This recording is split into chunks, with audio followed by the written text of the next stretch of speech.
Picture this. You're a 39-year-old American accountant. You make $37,500 a year. You've got a one-bedroom house, a sedan, and a bachelor's degree in business administration.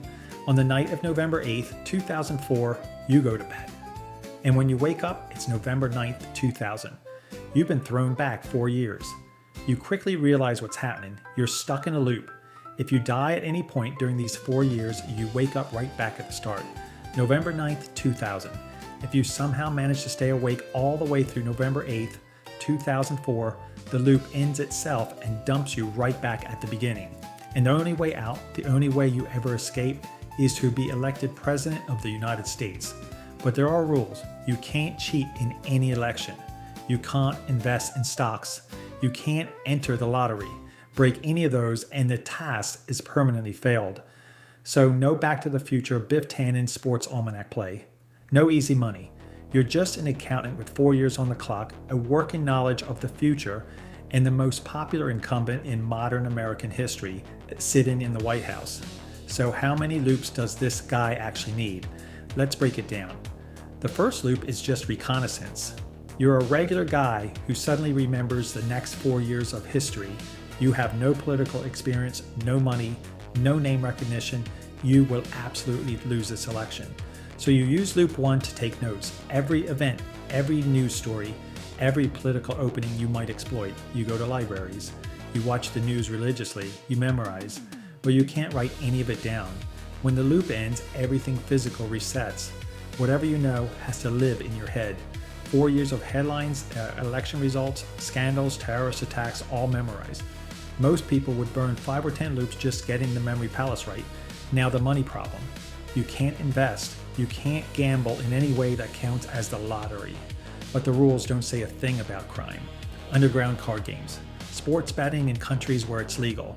Pulling small cash jobs you know will go undetected. 2 or 3 loops of carefully assembled crime and you're sitting on a few $1,000,000, not Elon money, but enough to fund a real political operation. Now the actual problem, George W. Bush. After September 11th, his approval rating hit 90%. The country rallied around him. He cruised through the 2004 election against John Kerry, winning the popular vote by 3 million. There is no version of you, a random accountant with no military service and no political record, who beats post 9/11 Bush in a head-to-head election. Not in this timeline. So you have to change the timeline. This is where most of the loops go. You spend probably 40 or 50 cycles on this one task. You become the hero of September 11th. The cleanest path is the second plane. United Airlines Flight 175. You buy a ticket. You spend a few loops learning martial arts, learning how to break a knife arm, learning how to fight in a confined space. You spend a loop or two figuring out how to land a Boeing 767 with air traffic control walking you through the radio. Untrained civilians have actually pulled this off in simulators. And then on the morning of September 11th, you take the hijackers out, you wrestle the controls, and you land the plane on video with cell phone footage from terrified passengers. You let the first tower get hit. That part you basically can't stop without looking like an accomplice. If you pull a fire alarm on the World Trade Center before anything has happened, people start asking how you knew. So you let the first plane do its damage, and then you save the second plane in the most dramatic, captured on camera way possible. You are now the most famous person in America. Bush gives you the Presidential Medal of Freedom. You go on every talk show, you write a book, and then very carefully you start moving toward politics, a special election for a congressional seat in 2002. You're a war hero in wartime America. You probably win on the first try. From there, the play depends on the loop. You have a few options. Option 1, you run in the 2004 Democratic primary. You challenge John Kerry. Kerry was uncharismatic. You're a literal action hero with a congressional seat and a face people recognize. You can probably take the nomination if you know exactly which primary states to flip. Then in the general, you have to beat Bush. Even with your fame, even with your war hero status, you're still running against the man who was president on September 11th. Maybe you flip Ohio. Maybe you flip Florida. Each of those is going to take a dozen loops to nail down the right debate moments, the right ground game.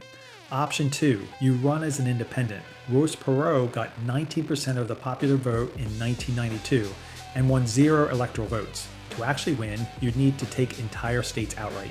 That's almost impossible in a two-party system, no matter how famous you are. Option 3, you replace Dick Cheney. You spend a few loops digging up blackmail on Cheney, which exists, you just have to know where to look. You force him to step aside in 2003. You use your 9/11 hero fame to angle for the open VP slot. Then you're running on the Bush U ticket in 2004.